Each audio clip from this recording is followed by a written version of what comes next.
ಎಲ್ಲರಿಗೂ ನಮಸ್ಕಾರ. Infinite IAS KS Prajavani simplified news paper ಅನಾಲಿಸಿಸ್ಗೆ ಸ್ವಾಗತ.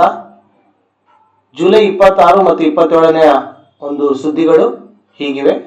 ಕೇಂದ್ರ ಸಚಿವರ ರಾಜೀನಾಮೆ, ಪ್ರಧಾನಮಂತ್ರಿ ಸಚಿವರ ಸಂವಿಧಾನಾತ್ಮಕ ಸಂಬಂಧ, ಪರೀಕ್ಷಾ ಸುಧಾರಣೆ, NTA ಕಾರ್ಯಪಡೆ ಮತ್ತು ಸಾರ್ವಜನಿಕ ಪರೀಕ್ಷೆಗಳ ತಿದ್ದುಪಡಿ ಮಸೂದೆ, ಪೋಕ್ಸ್ಕೋ ಕಾಯ್ದೆ ಮತ್ತು ಹದಿಹರೆಯದವರ ಪರಸ್ಪರ ಸಮ್ಮತಿಯ ಸಂಬಂಧಗಳ ಕುರಿತು ಚರ್ಚೆ, ಹುಬ್ಬಳ್ಳಿ ಅಂಕೋಲ ರೈಲು ಯೋಜನೆ, ಕಾರ್ಗಿಲ್ ವಿಜಯ ದಿವಸ್, ಆಪರೇಷನ್ ವಿಜಯ ಮತ್ತು ರಕ್ಷಣಾ ಸ್ವಾವಲಂಬನೆ, ಭಾರತ ಅಮೆರಿಕ ವ್ಯಾಪಾರ ಒಪ್ಪಂದ, ಪರಸ್ಪರ ಸುಂಕ ಮತ್ತು ಕೃಷಿ ಹೈನುಗಾರಿಕೆ ಸೂಕ್ಷ್ಮತೆ, H1B ವೀಸಾ ಮತ್ತು $1,00,000 ಶುಲ್ಕದ ಪರಿಣಾಮಗಳು, ನೇಪಾಳದಲ್ಲಿ ಭಾರತೀಯ 200 ಮತ್ತು 500 ನೋಟುಗಳ ಬಳಕೆಗೆ 25,000 ಮಿತಿ, ಇಂಡಿಯಾ ಪೋಸ್ಟ್ ಮತ್ತು ಫ್ಲಿಪ್ಕಾರ್ಟ್ ಸಹಭಾಗಿತ್ವ ಮತ್ತು ಲಾಸ್ಟ್ ಮೈಲ್ ಕನೆಕ್ಟಿವಿಟಿ, ಗ್ರಾಮೀಣ ಕೊನೆಯ ಮೈಲು ವಿತರಣೆ, ಕಾಂಗೋದಲ್ಲಿ ಇಬೋಲಾ ಪ್ರಕರಣ, ಕ್ರೀಡೆಗೆ ಸಂಬಂಧಪಟ್ಟಂತೆ ಮೀರಾಬಾಯಿ ಚಾನು, ಎಂಡು ಕುಮಾರ್, ಅನ್ಹಾತ್ ಸಿಂಗ್ ಚಾಡ್ಲೆ ಕ್ಲೋಸ್ ಮತ್ತು ಭಾರತ 2020 ಶ್ರೇಯಾಂಕ.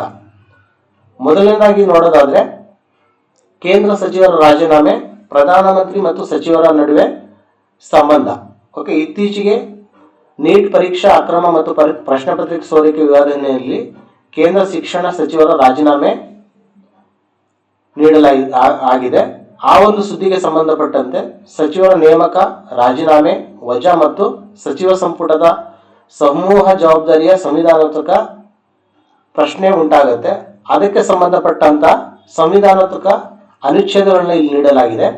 ಸೊ ಅನುಚ್ಛೇದ 74.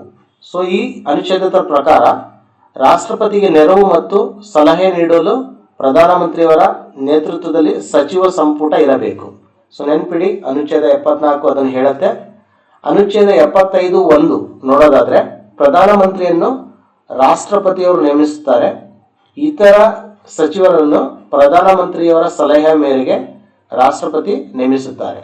ಓಕೆ, ಸೊ ಅನುಚ್ಛೇದ 75(2) ನೋಡೋದಾದ್ರೆ ಸಚಿವರು ರಾಷ್ಟ್ರಪತಿಯ ಪ್ರಸಾದ ಪರ್ಯಂತ ಹುದ್ದೆಯಲ್ಲಿ ಇರುತ್ತಾರೆ. So under the pleasure of the president ಅಂತ ನಾವು ಹೇಳ್ತೀವಿ. ಸಂಸದೀಯ ಪದ್ಧತಿಯಲ್ಲಿ ಈ ಅಧಿಕಾರವನ್ನು ಸಾಮಾನ್ಯವಾಗಿ ಪ್ರಧಾನಮಂತ್ರಿಯವರ ಸಲಹೆಯ ಪ್ರಕಾರ ಬಳಸಲಾಗುತ್ತದೆ.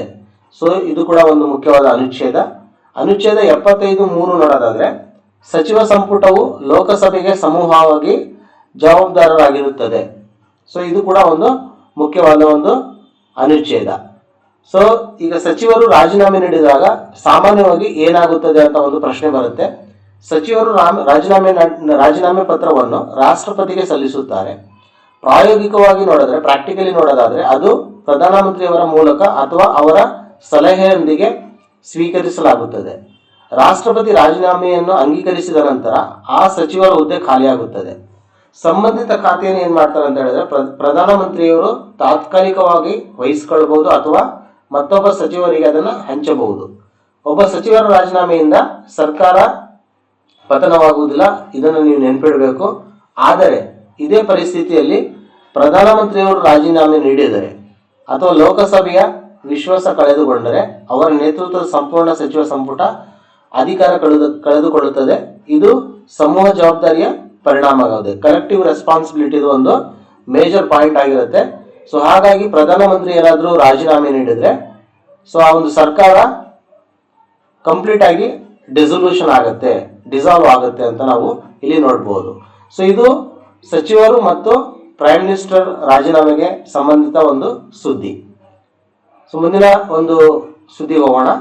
ರಾಷ್ಟ್ರೀಯ ಪರೀಕ್ಷಾ ವ್ಯವಸ್ಥೆ ಸುಧಾರಣೆ, NTA ಕಾರ್ಯಪಡೆ ಮತ್ತು ತಿದ್ದುಪಡಿ ಮಸೂದೆ. ರಾಷ್ಟ್ರೀಯ ಪರೀಕ್ಷಾ ಏಜೆನ್ಸಿ ನಡುವ ಪರೀಕ್ಷೆಗಳನ್ನು ಹೆಚ್ಚು ವಿಶ್ವಾಸಾರ್ಹ, ತಂತ್ರಜ್ಞಾನಾಧಾರಿತ ಮತ್ತು ಪಾರದರ್ಶಕವಾಗಿಸಲು ಇತ್ತೀಚೆಗೆ ನಡೆದ ಒಂದು ಇದರ ಪ್ರಕಾರ ನಂದನ್ ನಿಲೇಕಣಿ ನೇತೃತ್ವದ ಉನ್ನತಾಧಿಕಾರ ಕಾರ್ಯಪಡೆಯನ್ನು ಘೋಷಿಸಲಾಗಿದೆ. ಸೊ ಇದು ಇತ್ತೀಚೆಗೆ ಕಾಕ್ರೋಚ್ ಜನತಾ ಪಾರ್ಟಿ ಪ್ರೊಟೆಸ್ಟ್ನ ಒಂದು ಪ್ರಭಾವವಾಗಿದೆ ಅಂತ ಹೇಳ್ಬೋದು. ಸೊ ಈ ಕಾರ್ಯಪಡೆಯ ಉದ್ದೇಶಗಳು ಹೇಗಿವೆ: ಪರೀಕ್ಷೆಯ ವಿನ್ಯಾಸ, ಪ್ರಶ್ನೆ ಪತ್ರಿಕೆ ಸುರಕ್ಷತೆ, ಡಿಜಿಟಲ್ ವ್ಯವಸ್ಥೆ, ಕೇಂದ್ರಗಳ ನಿರ್ವಹಣೆ, ಗುರುತಿನ ಪರಿಶೀಲನೆ ಮತ್ತು ಇತರೆ ಒಂದು ಸಂಬಂಧಪಟ್ಟ ವಿಷಯಗಳಾಗಿರುತ್ತವೆ. ಪ್ರಮುಖ ಸದಸ್ಯರನ್ನ ನೋಡೋದಾದ್ರೆ ಇದರಲ್ಲಿ ನಂದನ್ ನಿಲೇಕಣಿ ನೇತೃತ್ವದಲ್ಲಿ S. ಸೋಮನಾಥ್, ತಪನ್ ಡೇಕಾ, ವಿ ಕಾಮಕೋಟಿ, ಅನಿತಾ ಕರ್ವಾಲ್ ಮತ್ತು ಅಮೃತ್ಲಾಲ್ ಮೀನಾ ಸೇರಿದಂತೆ ವಿವಿಧ ಕ್ಷೇತ್ರದ ತಜ್ಞರನ್ನು ಈ ವರದಿ ಮಾಡಲಿಕ್ಕೆ ಅವರಿಗೆ ವಹಿಸಿದ್ದಾರೆ. ಹಿನ್ನೆಲೆ ನೋಡೋದಾದರೆ ಇದು ನೀಟ್, UG ಸೇರಿದಂತೆ ರಾಷ್ಟ್ರೀಯ ಮಟ್ಟದ ಪರೀಕ್ಷೆಗಳಲ್ಲಿ ಪ್ರಶ್ನೆ ಪತ್ರಿಕೆ ಸೋರಿಕೆ, ನಕಲಿ ಅಭ್ಯರ್ಥಿ, ಡಿಜಿಟಲ್ ವಂಚನೆ ಮತ್ತು ಕೇಂದ್ರ ನಿರ್ವಹಣೆಯ ವೈಫಲ್ಯಗಳ ಬಗ್ಗೆ ವಿದ್ಯಾರ್ಥಿಗಳ ಆತಂಕ ಒಂದು ಸೃಷ್ಟಿ ಆದ ಹಿನ್ನೆಲೆಯಲ್ಲಿ ಇದನ್ನು ಮಾಡಲಾಗಿದೆ. ಓಕೆ, ಸೊ ಇದು ಎಲ್ಲರಿಗೂ ಗೊತ್ತಿರುವಂಥ ಒಂದು ವಿಷಯ. ಅದೇ ರೀತಿ ನೋಡೋದಾದರೆ ರಾಷ್ಟ್ರೀಯ ಪರೀಕ್ಷಾ ಏಜೆನ್ಸಿ NTA ಅಂದರೆ ಇದು ಶಿಕ್ಷಣ ಸಚಿವಾಲಯದ ಉನ್ನತ ಶಿಕ್ಷಣ ಇಲಾಖೆಯ ಅಧೀನದಲ್ಲಿರುವ ಒಂದು ಸ್ವಾಯತ್ತ ಪರೀಕ್ಷಾ ಸಂಸ್ಥೆಯಾಗಿದೆ. ಓಕೆ, ಸೊ ಉನ್ನತ ಶಿಕ್ಷಣ ಸಂಸ್ಥೆಗಳ ಪ್ರವೇಶಕ್ಕಾಗಿ ನ್ಯಾಯಸಮ್ಮತ, ಪಾರದರ್ಶಕ ಮತ್ತು ಮಾನದಂಡಿತ ಪರೀಕ್ಷೆಗಳನ್ನು ನಡೆಸುವುದು ಇದರ ಮೂಲ ಉದ್ದೇಶ ಆಗಿರುತ್ತೆ. ಸೊ ಇದನ್ನು ನೆನಪಿಡಿ. ಸೊ ಇತ್ತೀಚಿನ ತಿದ್ದುಪಡಿ ಮಸೂದೆಯ ಪ್ರಸ್ತಾವಗಳು ಏನು ಒಳಗೊಂಡಿರ್ತಾವೆ ಅಂತ ಹೇಳಿದ್ರೆ, ಸಾಮಾನ್ಯ ಅನ್ಯಾಯಕರ ವಿಧಾನಗಳಿಗೆ 5 ರಿಂದ 10 ವರ್ಷ ಜೈಲು ಶಿಕ್ಷೆ ಮತ್ತು ಗರಿಷ್ಠ 50 ಲಕ್ಷ ದಂಡ ಪ್ರಸ್ತಾವ ಮಾಡಲಾಗಿದೆ. ಸಂಘಟಿತ ಪರೀಕ್ಷಾ ಅಪರಾಧಕ್ಕೆ ಕನಿಷ್ಠ 7 ವರ್ಷದಿಂದ 10 ವರ್ಷದವರೆಗೆ ಜೈಲು ಮತ್ತು ಗರಿಷ್ಠ 10 ಕೋಟಿ ದಂಡ ಪ್ರಸ್ತಾವ ಮಾಡಲಾಗಿದೆ. ತಪ್ಪಿತಸ್ಥ ಸೇವಾ ಪೂರೈಕೆದಾರರಿಗೆ ಗರಿಷ್ಠ 5 ಕೋಟಿ ದಂಡ ಮತ್ತು 8 ವರ್ಷದವರೆಗೆ ಪರೀಕ್ಷಾ ಕಾರ್ಯಗಳಿಂದ ನಿರ್ಬಂಧಿಸುವ ಪ್ರಸ್ತಾವ ಇದೆ. ತನಿಖೆಯನ್ನು 2 ತಿಂಗಳಲ್ಲಿ ಪೂರ್ಣಗೊಳಿಸಬೇಕು. ಇದು ಒಂದು ಮುಖ್ಯ ಪಾಯಿಂಟ್. ಸೆಷನ್ ನ್ಯಾಯಾಲಯಗಳನ್ನು ವಿಶೇಷ ತ್ವರಿತ ನ್ಯಾಯಾಲಯಗಳಾಗಿ ಅಧಿಸೂಚನೆ ಮಾಡಬೇಕಾಗತ್ತೆ. ಆರೋಪ ಪಟ್ಟಿ ಸಲ್ಲಿಕೆಯ ನಂತರ 3 ತಿಂಗಳಲ್ಲಿ ವಿಚಾರಣೆ ಪೂರ್ಣಗೊಳಿಸಬೇಕು ಅಂತ ಒಂದು ಗುರಿ ಇಟ್ಟಿದ್ದಾರೆ. ಸೊ ಓಕೆ, ಸೊ ಇದಿಷ್ಟು ಈ ಒಂದು ತಿದ್ದುಪಡಿ ಮಸೂದೆಯ ಪ್ರಮುಖ ಪ್ರಸ್ತಾವಗಳಾಗಿರ್ತವೆ. ಸೊ ಇನ್ನೊಂದು ಇದೇ ಒಂದು ಹಿನ್ನೆಲೆಯಲ್ಲಿ ನೋಡೋದಾದ್ರೆ 2024ರ ಸಾರ್ವಜನಿಕ ಪರೀಕ್ಷೆಗಳು ಅನ್ಯಾಯಕರ ವಿಧಾನಗಳ ತಡೆ ಕಾಯ್ದೆ ಒಂದಿತ್ತು. ಆ ಕಾಯ್ದೆ ಪ್ರಕಾರ 2024ರ ಕೇಂದ್ರ ಪ್ರಶ್ನೆ ಪತ್ರಿಕೆ ಸೋರಿಕೆ, ಉತ್ತರ ಕೀಲಿ ಹಸ್ತಕ್ಷೇಪ, ನಕಲಿ ಅಭ್ಯರ್ಥಿ, ಕಂಪ್ಯೂಟರ್ ಜಾಲದ ಅಕ್ರಮ ಬಳಕೆ ಮತ್ತು ಸಂಘಟಿತ ವಂಚನೆಯನ್ನು ಅಪರಾಧವಾಗಿ ಇದು ಪರಿಗಣಿಸುತ್ತೆ. ಸೊ ಇದು ಒಂದು ಮುಖ್ಯ ಒಂದು ಪಾಯಿಂಟ್ ಆಗಿರುತ್ತೆ. ಇದನ್ನು ಕೂಡ ನೀವು ನೆನಪಿಡಬೇಕು. ಸೊ ಇದಿಷ್ಟು ಈ ಒಂದು ಸುದ್ದಿಯ ಬಗ್ಗೆ. ಮುಂದಿನ ಸುದ್ದಿ ನೋಡೋದಾದ್ರೆ ಪೋಕ್ಸೋ ಕಾಯ್ದೆ ಮತ್ತು ಹದಿಹರೆಯದವರ ಪರಸ್ಪರ ಸಮ್ಮತಿಯ ಸಂಬಂಧಗಳ ಬಗ್ಗೆ ಇದೆ. ಸೊ ಇತ್ತೀಚೆಗೆ ಇದು ಒಂದು ಸುದ್ದಿಯಲ್ಲಿದ್ದಂತಹ ಒಂದು ಪ್ರಶ್ನೆ.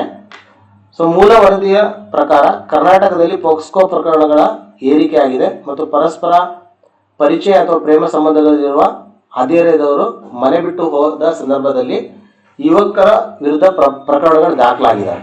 ಸೊ ಇದಾಗಿ ಇದು ಸುದ್ದಿಯಲ್ಲಿತ್ತು.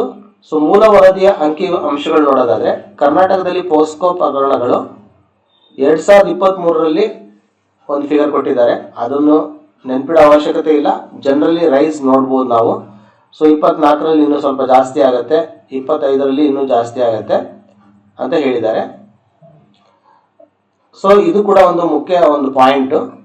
ಸೊ ಇಲ್ಲಿ ನಾವು ಮುಖ್ಯವಾಗಿ ನೋಡೋದಾದ್ರೆ ಪೋಕ್ಸ್ಕೋ ಕಾಯ್ದೆ 2012 ಆ ಒಂದು ಮೂಲ ಅಂಶಗಳನ್ನ ನೋಡಿದಾಗ ಲೈಂಗಿಕ ದೌರ್ಜನ್ಯ, ಲೈಂಗಿಕ ಕಿರುಕುಳ ಮತ್ತು ಅಶ್ಲೀಲ ಉದ್ದೇಶಗಳಿಗೆ ಮಕ್ಕಳ ಬಳಕೆಯಿಂದ ರಕ್ಷಿಸಲು ಪೋಕ್ಸ್ಕೋ ಕಾಯ್ದೆ ಜಾರಿ ಮಾಡಲಾಗಿರುತ್ತೆ.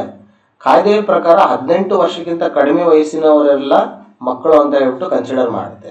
ಓಕೆ, ಸೊ ಈ ಕಾಯ್ದೆಯಲ್ಲಿ ಲಿಂಗ ತಟಸ್ಥವಾಗಿದೆ. ವಿಶೇಷ ನ್ಯಾಯಾಲಯ, ಕ್ಯಾಮೆರಾ ವಿಚಾರಣೆ, ಮಕ್ಕಳಿಗೆ ಅನುಕೂಲಕರ ಹೇಳಿಕೆ ದಾಖಲಿಸುವ ವಿಧಾನ ಮತ್ತು ಗುರುತು ರಕ್ಷಣೆಯ ವ್ಯವಸ್ಥೆಯನ್ನು ಕೂಡ ಇದು ಒದಗಿಸುತ್ತದೆ. ಓಕೆ, ಕೆಲವು ಸಂದರ್ಭಗಳಲ್ಲಿ ಕಡ್ಡಾಯ ವರದಿ ಮಾಡುವ ಕರ್ತವ್ಯವು ಈ ಒಂದು ಕಾಯ್ದೆಯಲ್ಲಿ ಸೇರಿಸಲಾಗಿದೆ.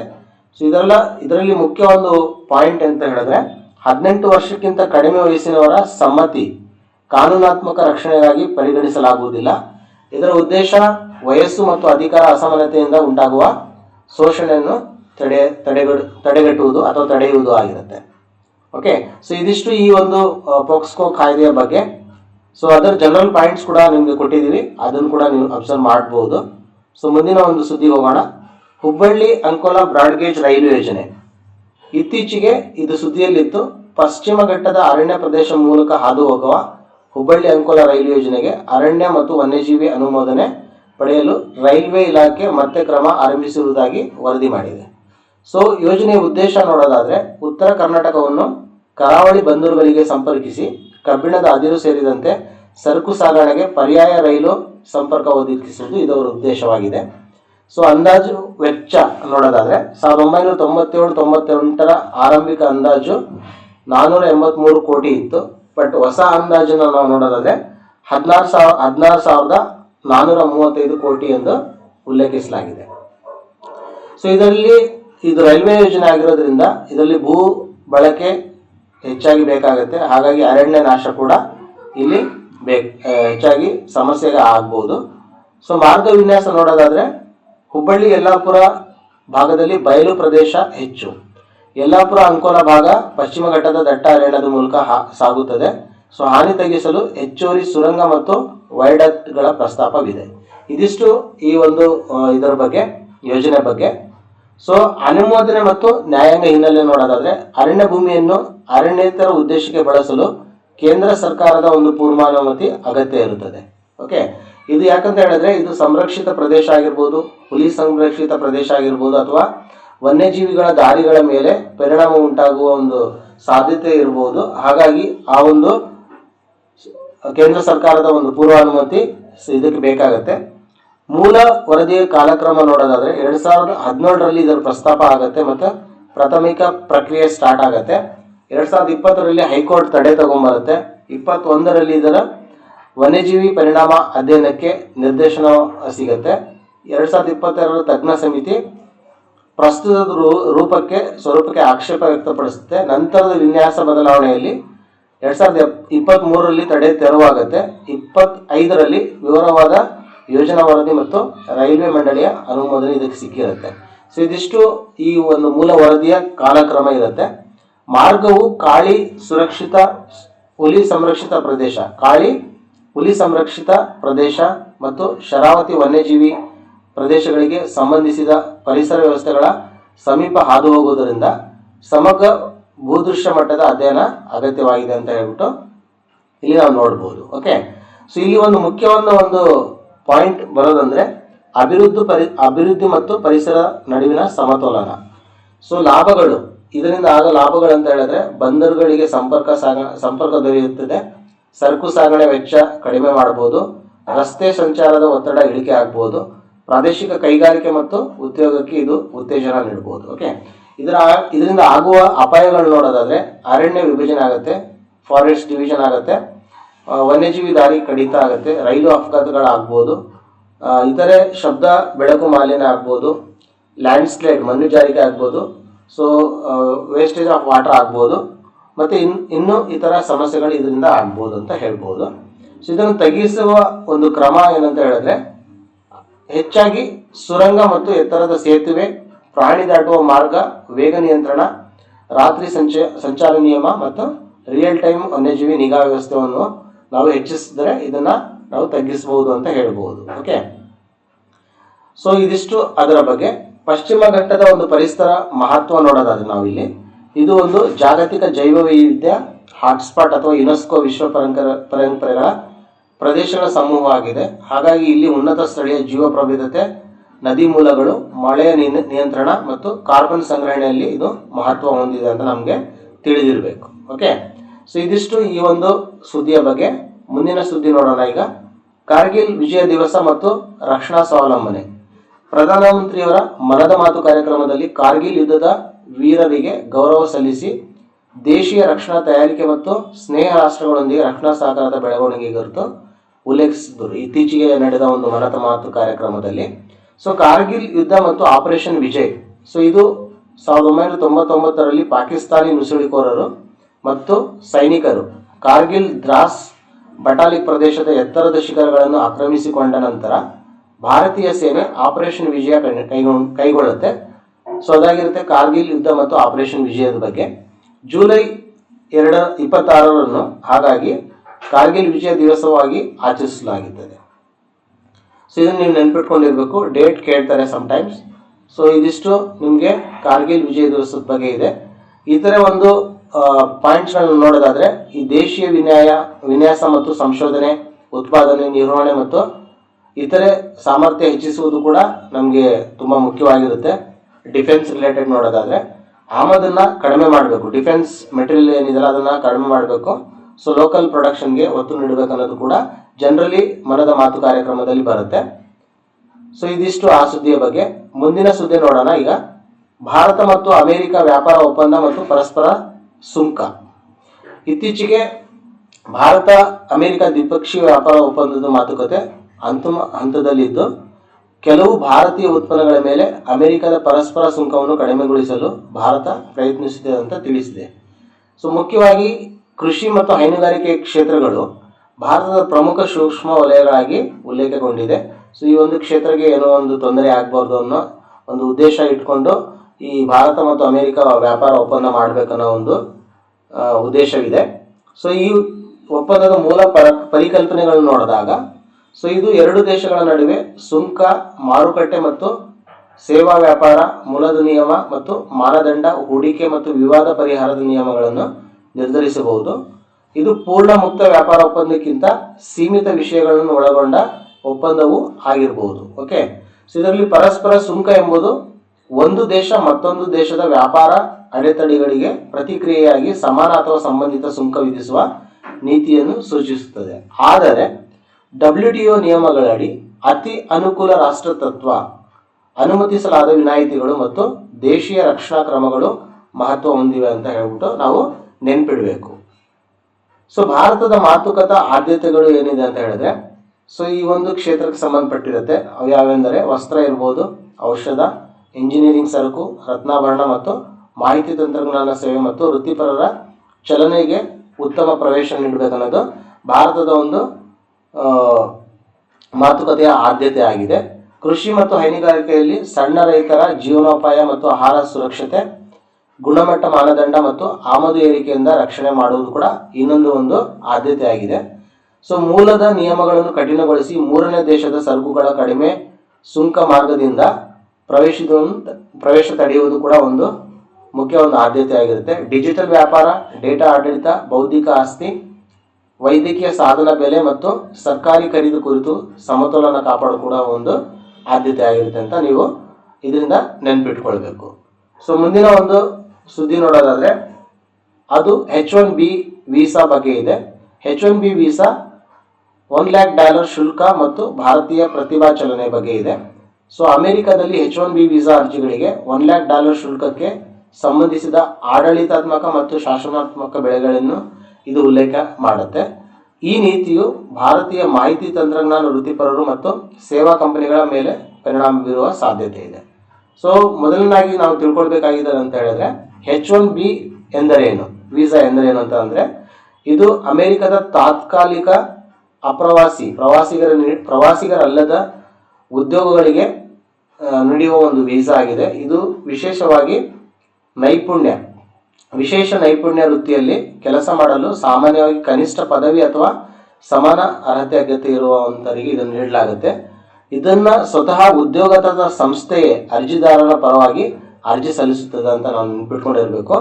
ಇದು ಶಾಶ್ವತ ವಾಸ ಅನುಮತಿ ಅಥವಾ ಗ್ರೀನ್ ಕಾರ್ಡ್ ಅಲ್ಲ ಅಂತ ಕೂಡ ನಾವು ನೆನ್ಪಿಟ್ಟಿರ್ಬೇಕು. ಈ ಗ್ರೀನ್ ಕಾರ್ಡ್ ಅಮೆರಿಕ ಏನ್ ನೀಡುತ್ತಲ್ಲ ಅದು ಶಾಶ್ವತ ವಾಸಕ್ಕೆ ಸಂಬಂಧಪಟ್ಟಂತ ಒಂದು ವೀಸಾ ಆಗಿರುತ್ತೆ. ಬಟ್ H1B ವೀಸಾ ಇದು ವರ್ಕಿಂಗ್ ವೀಸಾ, ಓಕೆ, ಟೆಂಪರರಿ ಆಗಿರುತ್ತೆ ಅಂತ ನಾವು ನೆನ್ಪಿಟ್ಟಿರ್ಬೇಕು. ಸೊ 2025 ಅಮೆರಿಕ ಅಧ್ಯಕ್ಷೀಯ ಘೋಷಣೆಯಡಿ ನಿರ್ದಿಷ್ಟ ಹೊಸ H1B ವೀಸಾಗಳಿಗೆ ಅರ್ಜಿಗಳಿಗೆ $1,00,000 ಪಾವತಿ ಷರತ್ತು ವಿಧಿಸಲಾಗಿದೆ. ಅದನ್ನು ಕೂಡ ನಾವು ನೆನ್ಪಿಟ್ಕೊಳ್ಬೇಕು. ಈ ಪಾಯಿಂಟ್ ನೆನ್ಪಿಡಿ. ಎಕ್ಸ್ಟ್ ಅಂದರೆ ಸಮ್ಟೈಮ್ಸ್ ಎಕ್ಸಾಮಲ್ಲಿ ಎಷ್ಟು ಲಕ್ಷ ಡಾಲರ್ ಅಂತ ಕೇಳ್ಬೋದು, ಹಾಗಾಗಿ ಅದನ್ನು ನೆನ್ಪಿಡಬೇಕು.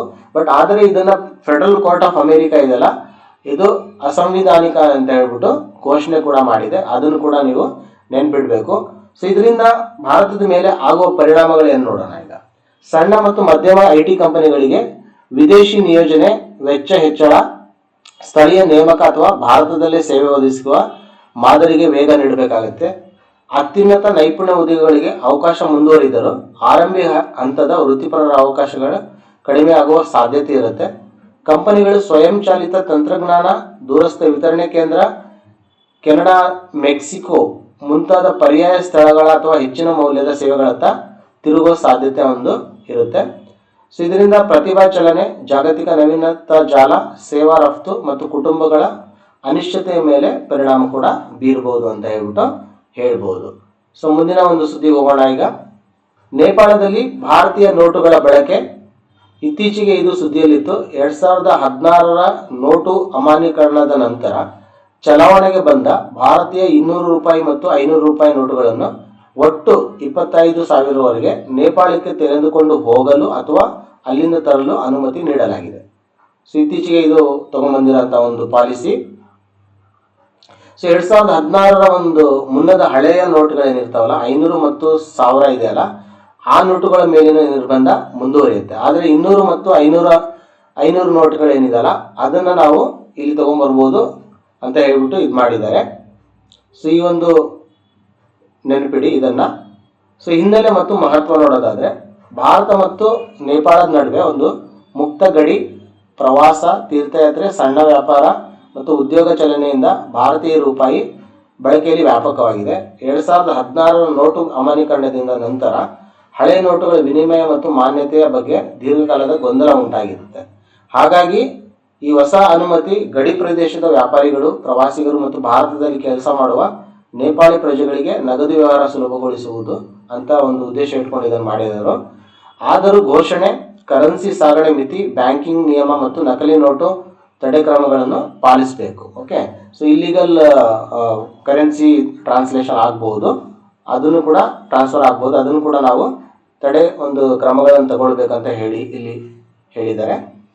ಸೊ ಇದಿಷ್ಟು ಆ ಸುದ್ದಿಯ ಬಗ್ಗೆ. ಮುಂದಿನ ಒಂದು ಸುದ್ದಿ ನೋಡೋದಾದರೆ, ಇಂಡಿಯಾ ಪೋಸ್ಟ್ ಫ್ಲಿಪ್ಕಾರ್ಟ್ ಸಹಭಾಗಿತ್ವ. ಓಕೆ, ಫ್ಲಿಪ್ಕಾರ್ಟ್ನ ಈ ವಾಣಿಜ್ಯ ಸರಕುಗಳನ್ನು ನಗರ, ಅರೆನಗರ ಮತ್ತು ದೂರದ ಗ್ರಾಮೀಣ ಪ್ರದೇಶಗಳಿಗೆ ತಲುಪಿಸುವ ಒಂದು ಉದ್ದೇಶದಿಂದ ಇಂಡಿಯಾ ಪೋಸ್ಟ್ ಏನು ಮಾಡಿದೆ, ಫ್ಲಿಪ್ಕಾರ್ಟ್ ಒಂದೊಂದಿಗೆ ಒಂದು ಸಹಭಾಗಿತ್ವವನ್ನು ಮಾಡಿಕೊಂಡಿದೆ. ಸೊ ಇದು ಮೊದಲ ಮತ್ತು ಕೊನೆಯ ಮೈಲು ವಿತರಣೆ, ನಗದು ಸಂಗ್ರಹ, OTP ದೃಢೀಕರಣ ಮತ್ತು ಟ್ರ್ಯಾಕಿಂಗ್ ಸೇವೆಗಳನ್ನು ಬಳಸುವ ಉದ್ದೇಶವಿದೆ. ಓಕೆ, ಸೊ ಇಂಡಿಯಾ ಪೋಸ್ಟ್ನ ಲಾಜಿಸ್ಟಿಕ್ ಸಾಮರ್ಥ್ಯ ನಾವು ನೋಡೋದಾದರೆ, ಸೊ ಇತ್ತೀಚಿನ ಅಂಕಿ ಅಂಶಗಳ ಪ್ರಕಾರ 2025ರ ಮಾರ್ಚ್ ಅಂಕಿ ಅಂಶಗಳ ಪ್ರಕಾರ ಇಂಡಿಯಾ ಪೋಸ್ಟ್ಗೆ ಸುಮಾರು 1.65 ಲಕ್ಷ ಅಂಚೆ ಕಚೇರಿಗಳಿದ್ದಾವೆ. ಅವುಗಳಲ್ಲಿ 90% ಹೆಚ್ಚು ಗ್ರಾಮೀಣ ಪ್ರದೇಶದಲ್ಲಿದ್ದಾವೆ. ಹಾಗಾಗಿ ಈ ಜಾಲವು ಖಾಸಗಿ ವಿತರಣೆ ಸಂಸ್ಥೆಗಳು ಕಡಿಮೆ ಸೇವೆ ನೀಡುವ ಪ್ರದೇಶಗಳಿಗೂ ತಲುಪಿಸುವ ಒಂದು ಉದ್ದೇಶನ ಇಟ್ಕೊಂಡಿದೆ ಅಂತ ನಾವು ಹೇಳ್ಬೋದು. ಸೊ ಇದರಿಂದ ಆಗುವ ಒಂದು ಸಾಧ್ಯ ಲಾಭಗಳು ಮತ್ತು ಸವಾಲುಗಳನ್ನು ನೋಡೋದಾದರೆ, ಗ್ರಾಮೀಣ ಗ್ರಾಹಕರಿಗೆ ಈ ವಾಣಿಜ್ಯ ಪ್ರವೇಶ, ಸ್ಥಳೀಯ ಉತ್ಪಾದಕರಿಗೆ ದೇಶವ್ಯಾಪ್ತಿ ಮಾರುಕಟ್ಟೆ ಹಾಗೂ ಹಿಂತಿರುಗುವ ಸರಕು ವ್ಯವಸ್ಥೆ ಒಂದು ಬರ್ಬೋದು. ಅಂಚೆ ಇಲಾಖೆಗೆ ಹೊಸ ಆದಾಯ, ಖಾಸಗಿ ವೇದಿಕೆಗೆ ಕಡಿಮೆ ವೆಚ್ಚದ ಕೊನೆಯ ಮೈಲು ಜಾಲ, ಸಮಯಬದ್ಧ ವಿತರಣೆ, ಸಾಮರ್ಥ್ಯದ ತರಬೇತಿ, ಡಿಜಿಟಲ್ ಸಂಪರ್ಕ ಸಿಗಬಹುದು. ಸೊ ವಿಳಾಸ, ಗುಣಮಟ್ಟ ಮತ್ತು ಗ್ರಾಹಕರ ದೂರು ಪರಿಹಾರ ಮುಖ್ಯ ಸವಾಲುಗಳಾಗಬಹುದು. OTP ಟ್ರ್ಯಾಕಿಂಗ್ ಮತ್ತು ಗ್ರಾಹಕ ಮಾಹಿತಿಯಲ್ಲಿ ಡೇಟಾ ಸುರಕ್ಷತೆ ಒಂದು ಸಮಸ್ಯೆ ಬರ್ಬೋದು. ಉದ್ದೇಶ ಸೀಮಿತತೆ, ಹೊಣೆಗಾರಿಕೆ ಸ್ಪಷ್ಟವಾಗಬೇಕು. ಸಾರ್ವಜನಿಕ ಮೂಲಸೌಕರ್ಯವನ್ನು ಒಬ್ಬ ಖಾಸಗಿ ವೇದಿಕೆಗೆ ಮಾತ್ರ ಸೀಮಿತಗೊಳಿಸದೆ ಸ್ಪರ್ಧಾತ್ಮಕ ಮತ್ತು ಪಾರದರ್ಶಕ ಪ್ರವೇಶ ನೀಡುವುದು ಕೂಡ ಇದರ ಒಂದು ಮುಖ್ಯ ಉದ್ದೇಶ ಆಗಿದೆ. ಸೊ ಇದಿಷ್ಟು ಆ ಒಂದು ಸುದ್ದಿಯ ಬಗ್ಗೆ. ಮುಂದಿನ ಸುದ್ದಿ ನೋಡೋದಾದರೆ, ಕಾಂಗೋದಲ್ಲಿ ಇಬೋಲಾ ಪ್ರಕರಣಗಳು. ಸೊ ಇತ್ತೀಚೆಗೆ ಕಾಂಗೋದಲ್ಲಿ 3 ಇಬೋಲಾ ಸೋಂಕು ಪ್ರಕರಣಗಳು ಪತ್ತೆಯಾಗಿದೆ. ಇದು ಸಂಪರ್ಕ ಶೋಧನೆ ಮತ್ತು ಲಸಿಕಾ ತುರ್ತು ಪ್ರತಿಕ್ರಿಯಾ ಕ್ರಮಗಳನ್ನು ಆರಂಭಿಸುವುದಾಗಿ ವರದಿ ಮಾಡಿದೆ. ಓಕೆ, ಸೊ ಇಬೋಲಾ ವೈರಸ್ ರೋಗ ನೋಡೋದಾದರೆ, ಇಬೋಲಾ ಒಂದು ಗಂಭೀರ ಮತ್ತು ಅನೇಕ ಸಂದರ್ಭದಲ್ಲಿ ಮಾರಕವಾಗಬಹುದಾದ ವೈರಲ್ ರಕ್ತಸ್ರಾವ ಜ್ವರವಾಗಿದೆ. ಓಕೆ, ಸೊ WHO ಪ್ರಕಾರ ಏನಿದೆ ಅಂತ ಹೇಳಿದ್ರೆ, ಹಿಂದಿನ ಒಂದು ಸ್ಫೋಟಗಳಲ್ಲಿ ನೋಡಿದಾಗ ಸರಾಸರಿ ಮರಣ ಪ್ರಮಾಣ ಸುಮಾರು 50% ಇರುತ್ತೆ. ಆಯಿತಾ. ಸೊ ವೈರಸ್ ಪ್ರಭೇದ, ಚಿಕಿತ್ಸೆಯ ಲಭ್ಯತೆ, ಪ್ರಕರಣ ಪತ್ತೆಯ ಸಮಯದಿಂದ ಅದು ಬದಲಾಗಬಹುದು. ಇಲ್ಲಿ ನೋಡಿ, ಸೋಂಕಿತ ವ್ಯಕ್ತಿ ಅಥವಾ ಪ್ರಾಣಿಯ ರಕ್ತ, ವಾಂತಿ, ಮಲ, ಮೂತ್ರ, ಲಾಲೆ, ವೀರ್ಯ ಸೇರಿದಂತೆ ದೇಹದ ದ್ರವಗಳ ನೇರ ಸಂಪರ್ಕದಿಂದ ಇದು ಹರಡುತ್ತೆ. ಸೊ ಯಾವುದೇ ಕಾರಣಕ್ಕೂ ಇದು ಸಾಮಾನ್ಯ ಗಾಳಿ, ಕಾಮನ್ ಏರ್ ಮೂಲಕ ಹರಡುವುದಿಲ್ಲ ಅಂತ ಹೇಳ್ಬಿಟ್ಟು ನೀವು ನೆನ್ಪಿಡಬೇಕು. ಸೊ ಇದಕ್ಕೆ ಲಸಿಕೆ ಅಥವಾ ಚಿಕಿತ್ಸೆ ನೋಡೋದಾದರೆ, ಕೆಲವು ಇಬೋಲಾ ವೈರಸ್ ಪ್ರಭೇದಗಳಿಗೆ ಅನುಮೋದಿತ ಲಸಿಕೆ ಇದೆ. ಆಯಿತಾ. ಆದರೆ ಸ್ಫೋಟಕ್ಕೆ ಕಾರಣವಾದ ನಿಖರ ವೈರಸ್ ಪ್ರಭೇದದ ವಿರುದ್ಧ ಲಸಿಕೆ ಪರಿಣಾಮಕಾರಿತ್ವ ಪರಿಶೀಲಿಸಬೇಕಾಗಿದೆ. ಸಂಪರ್ಕದಲ್ಲಿರುವವರ ಸುತ್ತ ರಿಂಗ್ ಲಸಿಕಾಕರಣ ವಿಧಾನ ಬಳಸಬಹುದು. ಸೋಂಕಿತರ ನೇರ ಸಂಪರ್ಕಿತರು ಮತ್ತು ಅವರ ಸಂಪರ್ಕಿತರನ್ನು ಆದ್ಯತೆಯಿಂದ ಲಸಿಕೆಗೆ ಒಳಪಡಿಸುವ ಒಂದು ಉದ್ದೇಶ ರಿಂಗ್ ಲಸಿಕಾಕರಣ ಅಂತ ಹೇಳ್ಬೋದು. ಸೊ ಇದಿಷ್ಟು ಆ ಒಂದು ಸುದ್ದಿಯ ಬಗ್ಗೆ. ಮುಂದಿನ ಸುದ್ದಿಗೆ ಹೋಗೋಣ. ಈಗ ಇದು ಕ್ರೀಡೆಗೆ ಸಂಬಂಧಪಟ್ಟಂತಿದೆ. ಮೀರಾಬಾಯಿ ಚಾನು ಮತ್ತು ಕಾಮನ್ವೆಲ್ತ್ ಗೇಮ್ಸ್ ವೇಟ್ ಲಿಫ್ಟಿಂಗ್ನಲ್ಲಿ ಚಿನ್ನ ಪಡ್ಕೊಂಡಿದ್ದಾರೆ. ಸೊ ಮಹಿಳೆಯರ ಒಂದು ವಿಭಾಗದಲ್ಲಿ ನೋಡೋದಾದರೆ ಮೀರಾಬಾಯಿ ಚಾನು ಒಟ್ಟು 190 kg ಭಾರ ಎತ್ತಿ ಸತತ 3ನೇ ಕಾಮನ್ವೆಲ್ತ್ ಚಿನ್ನ ಗೆದ್ದಿದ್ದಾರೆ. ಓಕೆ, ಸೊ ಹಿಂದಿನ ಒಂದು ಕಾಮನ್ವೆಲ್ತ್ ಗೇಮ್ಸಲ್ಲಿ ಯಾವಾಗ ನಡೆಯಿತು ಅಂತ ಕೂಡ ನೀವು ತಿಳ್ಕೊಂಡಿರಬೇಕು. ಸೊ ಸ್ಕಾಚ್ನಲ್ಲಿ 85 kg 85 kg ಮತ್ತು ಕ್ಲೀನ್ ಆ್ಯಂಡ್ ಜರ್ಕ್ನಲ್ಲಿ 105 kg ಎತ್ತಿದ ಕ್ರೀಡಾಕೂಟ ಒಂದು ದಾಖಲೆ ಆಗಿದೆ ಇದು. ಸೊ ಇದಿಷ್ಟು ಮೀರಾಬಾಯಿ ಚಾನು ಬಗ್ಗೆ. ಸೊ ಮುಂದಿನ ಒಂದು ಸುದ್ದಿ ನೋಡೋದಾದರೆ ರಿಷಿಕಾಂತ್ ಪುರುಷರ ವೆಯ್ಟ್ ಲಿಫ್ಟಿಂಗ್ನಲ್ಲಿ ಬೆಳ್ಳಿ ತಗೊಂಡಿದ್ದಾರೆ. ರಿಷಿಕಾಂತ್ ಅವರು ಒಟ್ಟು 264 kg 121 kg ಸ್ಕ್ವಾಚ್ ಮತ್ತು 143 kg ಕ್ಲೀನ್ ಆ್ಯಂಡ್ ಜರ್ಕ್ ವಿಭಾಗದಲ್ಲಿ ಬೆಳ್ಳಿ ಪದಕ ಪಡ್ಕೊಂಡಿದ್ದಾರೆ. ಈ ಸಾಧನೆಯೊಂದಿಗೆ ಕಾಮನ್ವೆಲ್ತ್ ವೇಟ್ ಲಿಫ್ಟಿಂಗ್ನಲ್ಲಿ ಭಾರತದ ಪದಕ ಸಂಖ್ಯೆ ಮತ್ತೊಂದು ಸೇರ್ಪಡೆಯಾಗಿದೆ. ಓಕೆ, ಸೊ ಇವರು ರಿಷಿಕಾಂತ್ ಅವರು ಈ ಥರ ಒಂದು ಕಾಮನ್ವೆಲ್ತ್ ಗೇಮ್ಸಲ್ಲಿ ಪುರುಷರ ವಿಭಾಗದಲ್ಲಿ ವೇಟ್ ಲಿಫ್ಟಿಂಗ್ನಲ್ಲಿ ಪದಕ ಪಡೆದ ಮೊದಲ ವ್ಯಕ್ತಿ ಆಗಿರ್ತಾರೆ. ಅದನ್ನು ಕೂಡ ನೀವು ನೆನ್ಪಿಟ್ಟಿರಿ. ಇನ್ನೊಂದು ಸುದ್ದಿ ನೋಡೋದಾದರೆ ಎಂಡು ಕುಮಾರ್ ಪ್ಯಾರಾ ಪವರ್ ಲಿಫ್ಟಿಂಗ್ನಲ್ಲಿ ಭಾರತದ ಮೊದಲ ಪದಕವನ್ನು ಪಡ್ಕೊಂಡಿದ್ದಾರೆ. ಇವರು ಬಿಹಾರದವರಾಗಿರ್ತಾರೆ. ನಳಂದ ಜಿಲ್ಲೆಯ ಒಂದು ಎಂಡು ಕುಮಾರ್ ಅವರು. ಇವರು ಬಾಲ್ಯದಲ್ಲೇ ಪೋಲಿಯೋಯಿಂದ ಪೀಡಿತರಾಗಿರ್ತಾರೆ. ಹಾಗಾಗಿ ಈ ಒಂದು ಪ್ಯಾರಾ ಹೆವಿವೇಟ್ ಪವರ್ ಲಿಫ್ಟಿಂಗ್ನಲ್ಲಿ ಕಂಚಿನ ಪದಕ ಗೆದ್ದಿದ್ದಾರೆ ಎಂದು ಇತ್ತೀಚೆಗೆ ವರದಿಯಾಗಿದೆ. ಅವರು 181 kg ಮತ್ತು 190 kg ಯಶಸ್ವಿಯಾಗಿ ಎತ್ತಿ ಒಂದು ಪದಕನ ಗಳಿಸ್ಕೊಂಡಿದ್ದಾರೆ. ಭಾರತಕ್ಕೆ ದೊರೆತ ಇದು ಮೊದಲ ಪದಕ ಆಗಿರುತ್ತೆ. ಈ ಕ್ರೀಡಾಕೂಟದಲ್ಲಿ ಇದು ಮೊದಲ ಪದಕ ಆಗಿರುತ್ತೆ ಅಂತ ಇಲ್ಲಿ ನೋಡ್ಬೋದು. Okay, so para power lifting ವಿಶೇಷತೆ ಏನಂತ ಹೇಳಿದ್ರೆ ಇಲ್ಲಿ ಬೆಂಚ್ ಪ್ರೆಸ್ ವಿಧಾನದಲ್ಲಿ ಸ್ಪರ್ಧಿಸುತ್ತಾರೆ. ದೇಹ ತೂಕ ಮತ್ತು ಎತ್ತಿದ ಭಾರವನ್ನು ಪರಿಗಣಿಸುವ ಅಂಕ ವ್ಯವಸ್ಥೆ ಮೂಲಕ ವಿವಿಧ ತೂಕದ ವರ್ಗಗಳ ಸಾಧನೆಗಳನ್ನು ಇಲ್ಲಿ ಹೋಲಿಸ್ತಾರೆ. ಆಯ್ತಾ? ಸೊ ಹಾಗಾಗಿ ಈ ಒಂದು ಬೆಂಚ್ ಪ್ರೆಸ್ ವಿಧಾನ ಅಂತ ಹೇಳ್ಬಿಟ್ಟು ನೀವು ನೆನ್ಪಿಟ್ಕೊಳ್ಬೇಕು. ಸೊ ಕೇಳ್ಬೋದು ಸಮಟೈಮ್ಸ್ ಪರೀಕ್ಷೆಗೆ. ಇನ್ನೊಂದು ಸುದ್ದಿ ನೋಡೋದಾದರೆ ಅನಹತ್ ಸಿಂಗ್ ವಿಶ್ವ ಜೂನಿಯರ್ ಸ್ಕ್ವಾಷ್ ಪ್ರಶಸ್ತಿ. 18 ವರ್ಷದ ಭಾರತೀಯ ಅನಹತ್ ಸಿಂಗ್ ಮಹಿಳೆಯರ ವಿಶ್ವ ಜೂನಿಯರ್ ಸ್ಕ್ವಾಷ್ ಫೈನಲ್ನಲ್ಲಿ ಈಜಿಪ್ಟ್ನ ರೋಕಿಯಾ ಸಲೆಂ ಅವರನ್ನು ಈ ಒಂದು ಅಂತರದಿಂದ ಸೋಲಿಸಿ ಅವರು ಈ ಪ್ರಶಸ್ತಿಯನ್ನು ಗೆದ್ದ ಮೊದಲ ಭಾರತೀಯ ಆಟಗಾರ್ತಿ ಎಂಬ ಸಾಧನೆ ಮಾಡಿದ್ದಾರೆ. ಸೊ ಮೂಲ ಪ್ರಕಟಣೆ ಸಮಯದಲ್ಲಿ ಅವರು ವಿಶ್ವ ಶ್ರೇಯಾಂಕದಲ್ಲಿ 20ನೇ ಸ್ಥಾನದಲ್ಲಿದ್ದರು ಅಂತ ಕೂಡ ನಾವು ನೆನ್ಪಿಟ್ಕೊಳ್ಬೇಕು. ಸೊ ಮುಂದಿನ ಒಂದು ಸುದ್ದಿ ನೋಡೋದಾದರೆ ಚಾರ್ಲ್ಸ್ ಕ್ಲೋಸ್ ಕಾಮನ್ವೆಲ್ತ್ ಪದಕ ದಾಖಲೆ. ಈ ಕಾಮನ್ವೆಲ್ತ್ ಗೇಮ್ಸ್ ಇದೆಯಲ್ಲ, ಅದರಲ್ಲಿ ದಕ್ಷಿಣ ಆಫ್ರಿಕಾದ ಈಜುಗಾರ Charles Clos 4x100 metre freestyle relay ಕಂಚಿನೊಂದಿಗೆ ಕಾಮನ್ವೆಲ್ತ್ ಕ್ರೀಡಾಕೂಟದಲ್ಲಿ 19 ಪದಕಗಳ ದಾಖಲೆ ನಿರ್ಮಿಸುತ್ತಾರೆ. ಇದನ್ನು ಕೂಡ ನೀವು ನೆನಪಿಡಿ. ಸೊ ಇದರಿಂದ ತಲಾ 18 ಪದಕಗಳಿದ್ದ ಶೂಟರ್ಗಳಾದ ಫಿಲಿಪ್ ಆಡಮ್ಸ್ ಮತ್ತು ಮಿಕ್ ಗಾಲ್ಟ್ ಅವರ ಹಿಂದಿನ ದಾಖಲೆಯನ್ನು ಇವರು ಮುರಿದಿದ್ದಾರೆ. ಸೊ ಒಟ್ಟಾರೆಯಾಗಿ ಪದಕ ವಿಭಜನೆ ನೋಡೋದಾದರೆ 7 ಚಿನ್ನ ಗೆದ್ದಿದ್ದಾರೆ, 4 ಬೆಳ್ಳಿ ಮತ್ತು 8 ಕಂಚನ್ನು ಇವರು ಪಡ್ಕೊಂಡಿದ್ದಾರೆ ಅಂತ ನಾವಿಲ್ಲಿ ನೋಡ್ಬೋದು. ಮತ್ತು ಮುಂದಿನ ಸುದ್ದಿ ನೋಡೋದಾದರೆ ಭಾರತ ICC T20 ಶ್ರೇಯಾಂಕದಲ್ಲಿ ಅಗ್ರಸ್ಥಾನ ಪಡೆದುಕೊಂಡಿದೆ. ಜಿಂಬಾಬ್ವೆ ವಿರುದ್ಧದ ಸರಣಿಯಲ್ಲಿ ಈ 2-0 ಅಂತರದಿಂದ ಗೆದ್ದ ನಂತರ ಭಾರತ ಮತ್ತೆ ICC T20 ತಂಡದ ಶ್ರೇಯಾಂಕದಲ್ಲಿ ಅಗ್ರಸ್ಥಾನಕ್ಕೆ ಏರಿದೆ. ಬ್ಯಾಟರ್ಗಳ ಪಟ್ಟಿಯಲ್ಲಿ ನೋಡೋದಾದರೆ ಇಶಾನ್ ಕಿಶನ್ 892 ಅಂಕಗಳೊಂದಿಗೆ ಅಗ್ರಸ್ಥಾನದಲ್ಲಿದ್ದಾರೆ. ಅಭಿಷೇಕ್ ಶರ್ಮಾ 858 ಅಂಕ ಪಡ್ಕೊಂಡು ನಂತರದ ಸ್ಥಾನ ಮತ್ತು ತಿಲಕ್ ವರ್ಮಾ 733 ಅಂಕಗಳೊಂದಿಗೆ 8ನೇ ಸ್ಥಾನದಲ್ಲಿದ್ದಾರೆ. ಓಕೆ, ಸೊ ಬೌಲಿಂಗ್ ಒಂದು ಇದರಲ್ಲಿ ನೋಡೋದಾದರೆ ವರುಣ್ ಚಕ್ರವರ್ತಿ ಹತ್ತಿರದಲ್ಲಿ ಇದ್ದಾರೆ ಅಂತ ಹೇಳ್ಬಿಟ್ಟು ನಾವು ನೋಡ್ಬೋದು. ಸೊ ಇದಿಷ್ಟು ಇವತ್ತಿನ ಒಂದು ಸುದ್ದಿ ವಿಷಯಗಳು, news paper analysis of Prajavani. So ಇನ್ನು ಹೆಚ್ಚಿನ ಒಂದು ಈ ಥರ ನ್ಯೂಸ್ ಪೇಪರ್ ಅನಾಲಿಸಿಸ್ ನಿಮಗೆ ಬೇಕು ಅಂತ ಹೇಳಿದ್ರೆ ನಮಗೆ ಕಮೆಂಟ್ ಬಾಕ್ಸಲ್ಲಿ ನೀವು ಕಮೆಂಟ್ ಹಾಕಿ ತಿಳಿಸಿ. ಈ ವಿಡಿಯೋ ಎಷ್ಟಾಗಿದ್ರೆ ಲೈಕ್ ಮಾಡಿ, ನಮ್ಮ ಚಾನಲ್ನ ಸಬ್ಸ್ಕ್ರೈಬ್ ಕೂಡ ಮಾಡ್ಕೊಳ್ಳಿ. ಇನ್ನು ಹೆಚ್ಚಿನ ಒಂದು ಈ ಥರ ವಿಡಿಯೋಸ್ ಅಥವಾ ಬೇರೆ ಬೇರೆ ರೀತಿಯ ವಿಡಿಯೋಸ್ಗಳು ನಿಮಗೆ ಬೇಕಾಗಿದ್ದರೆ ನಮ್ಮನ್ನು ಕಮೆಂಟ್ ಬಾಕ್ಸಲ್ಲಿ ನಿಮಗೆ ಕಂಟಿನ್ಯೂಸ್ ತಿಳಿಸ್ತಾ ಇರಿ. Wish you all the best. Thank you.